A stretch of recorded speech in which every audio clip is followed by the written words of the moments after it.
So the important things here has to do with differentiating panic disorders from all this other stuff. Everything's important, but they're going to want to trick you with panic disorders. They're going to want to make you think it's something else. Here's how you recognize a panic disorder. After it, you have this concern of additional attacks. You're worried about these additional attacks, worried about what could have possibly caused it, and you dramatically change your behavior because of it. Now, if I told you, I'm telling you about this girl, her name is Sally.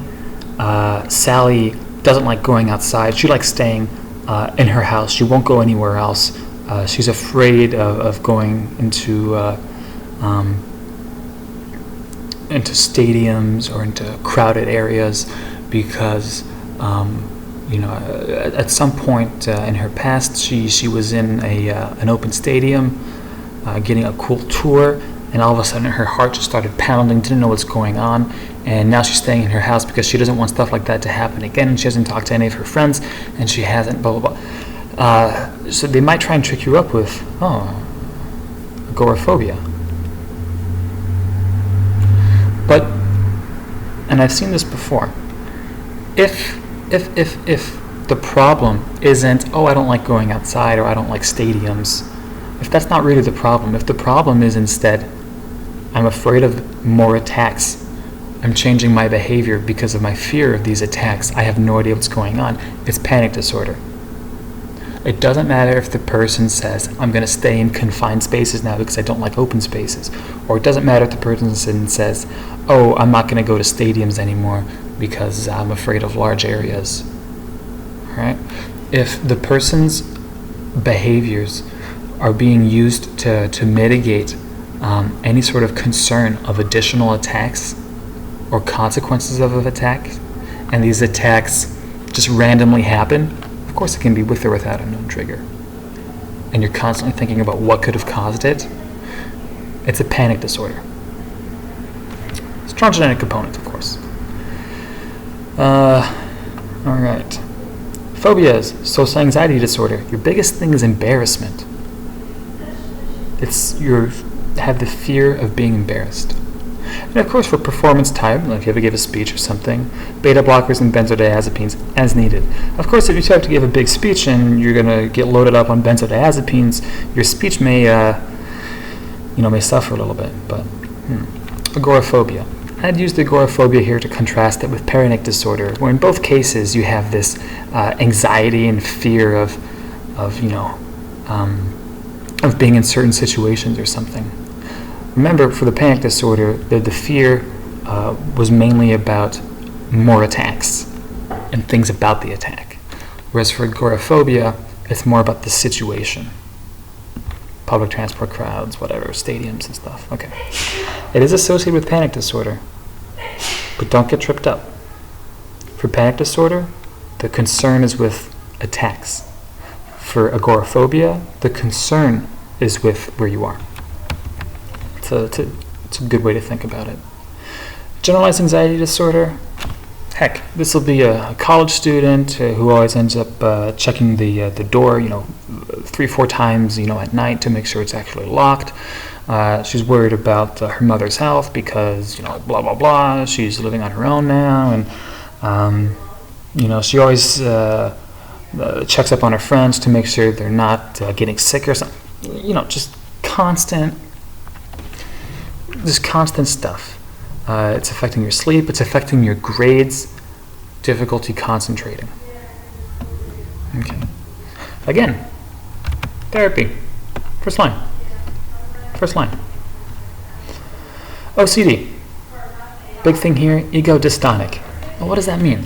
Well, OCD is something like you have to, touch the door handle twice. Every time you close a door. You don't want to. You hate doing it. It's against what your ego wants. Ego dystonic. But you still do it. You don't want to do it, but you're forced to do it, and it relieves this sort of this obsession that you have in your mind. Okay? Now you compare it to obsessive compulsive personality disorder, all right? OCD compared to OCPD. People who have obsessive compulsive personality disorder, maybe you're going to call them like a type A kind of person. You know, it's, nope, I like my sandwiches cut square. That's the best way to do it. And there we go. They feel great about it. They love it. It's not like OCD where you hate the fact that you have to do it. Someone with obsessive compulsive personality disorder loves the fact that their forks and knives have to be perfectly evenly spaced, around their plate.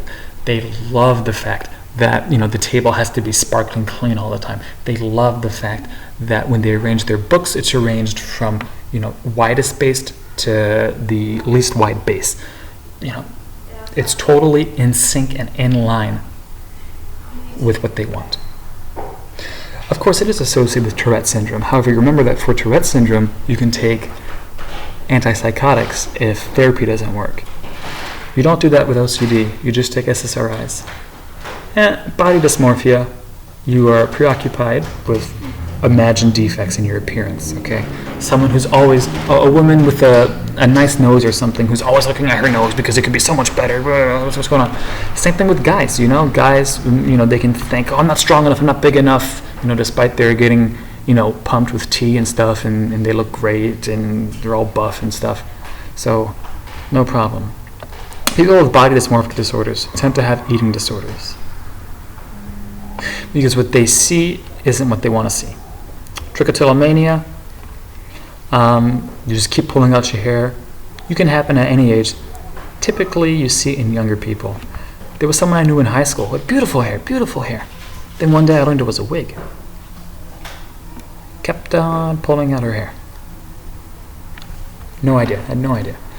All right, so what did we learn today? Panic disorder compared to other sorts of disorders. Panic disorder, the big thing is the concern of more attacks. You're more worried about the attack. Something like agoraphobia, you're more worried about the situation. And a panic disorder, what'll give it away is that you're worried about more attacks. Things that make it worse, when it's going to come on, and you end up changing your behavior because of it. It doesn't matter if you change your behavior and you're only going to be inside your house in a small, tight, confined space. That doesn't make it agoraphobia. All right? In agoraphobia, the concern is the space. In panic disorder, the concern is the attack.